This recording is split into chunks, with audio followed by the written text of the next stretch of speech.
बदलतं हवामान, वाढता उत्पादन खर्च आणि पारंपरिक पिकांच्या उत्पन्नातील चढउतार यामुळे हातकणंगले तालुक्यातील शेतकरी विविध पर्यायी पिकांकडे वळताना दिसत आहेत. यामध्ये अल्ल पिकाची लागवड करण्याकडे शेतकऱ्यांचा कल वाढला असून तालुक्यातील विविध भागात अल्ल शेतीची मोठ्या प्रमाणात लागवड करण्यात येत आहे. अल्ल हे कमी कालावधीत येणारे आणि तुलनेने कमी खर्चात घेता येणारे पीक असल्यानं शेतकऱ्यांना या पिकातून चांगल्या उत्पन्नाची अपेक्षा आहे. अल्ल बियांना बाजारपेठेत मागणी असून त्यापासून मसाला तसेच विविध खाद्यपदार्थ ते वापरलं जातं. त्यामुळे बाजारपेठेचा विचार करून अनेक शेतकरी या पिकाकडे वळत आहेत.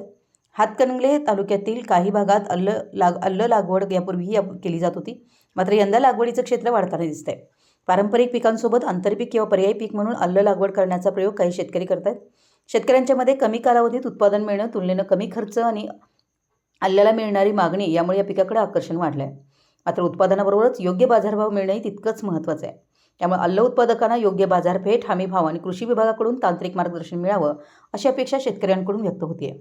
दरम्यान तालुक्यात अल्ल्याच्या वाढत्या लागवडीमुळे आगामी काळात या पिकाचं उत्पादन वाढण्याची शक्यता असून शेतकऱ्यांना चांगला दर मिळाल्यास अल्ल हे हातकणंगले तालुक्यातील शेतकऱ्यांसाठी एक फायदेशीर पीक ठरू शकतं. मराठी एस न्यूजसाठी हातकणंगलेहून विनोद शिंगेंसह कॅमेरामन अतुल कसबेकर.